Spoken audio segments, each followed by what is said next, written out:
What's good, fam? It's DeeZystep. Yo, are you starting out on your audio engineering and recording journey, or just trying to learn a little bit of, production tips and stuff? Well, you're in luck, because today I'm going to talk about 6 core elements and plugins of basic audio mixing. Let's get it. All right, so check it out. The first thing I want to talk about is volume. That's right, super basic, but it's important. Volume. The biggest thing in any mix, obviously, is adjusting the volume, because you don't want one thing to be booming, another thing you can't even hear it, and it's just no good. So you want to have things sound good. The thing about volume is you can adjust it on any part at any time, and you should be adjusting it multiple times throughout your recording, your mixing, your producing, everything.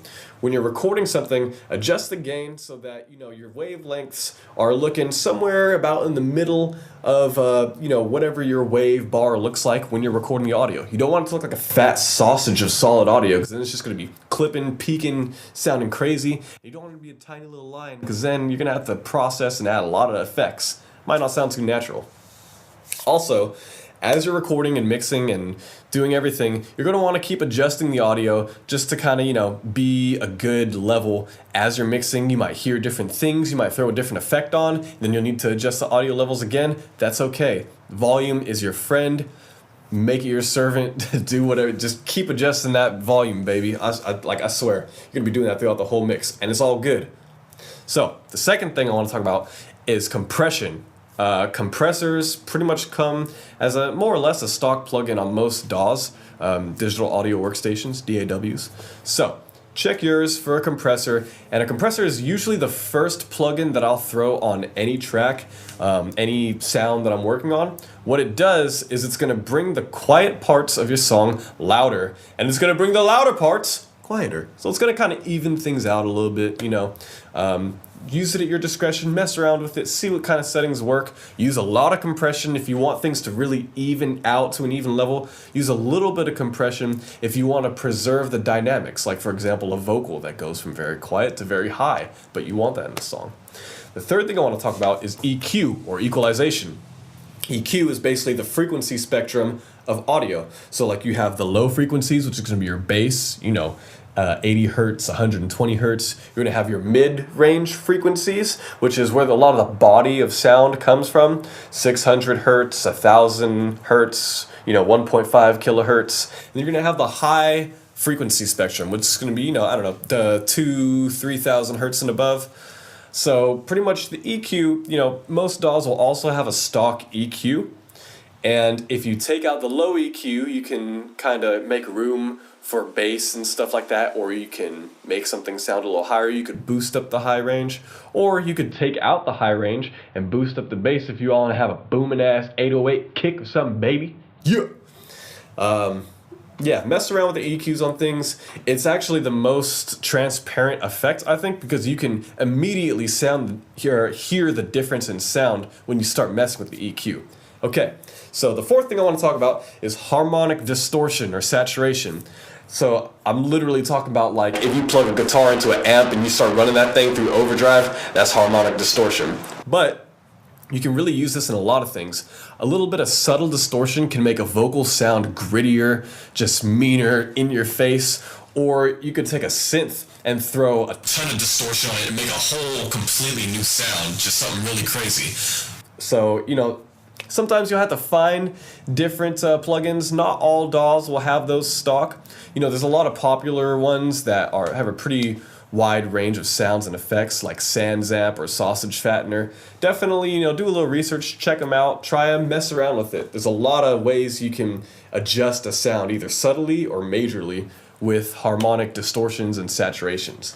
Okay, so the fifth thing I want to talk about is delay. Delay, man.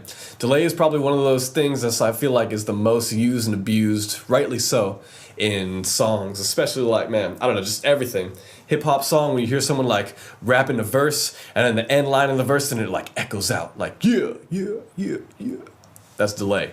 So you could use a short delay, to kind of have a slap delay effect, they call it, which is kind of like the sound when you're on a microphone, and check. check, check, check. And it's kind of delayed out, like sounds like it might be, reverbing off of the back rooms, or the back walls of the room or something.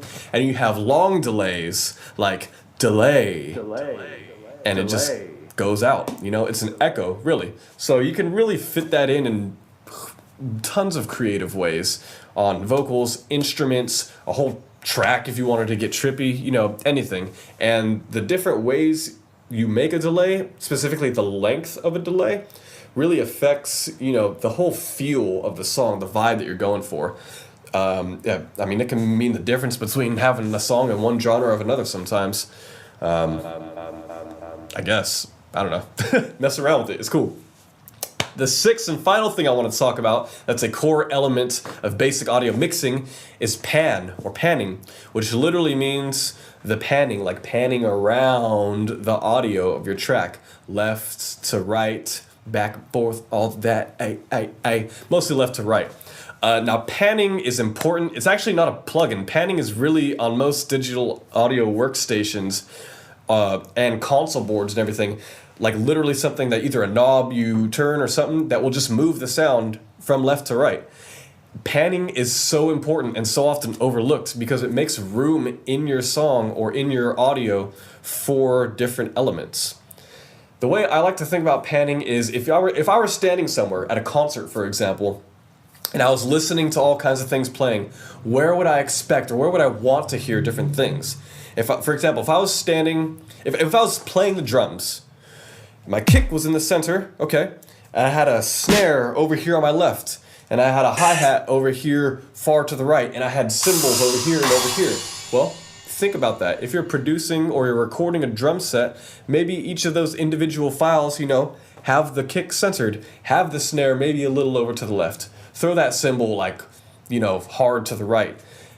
Just even panning will make a big effect on your mix. It's going to sound more realistic, or you can make it sound super unrealistic, honestly, however you want to do it.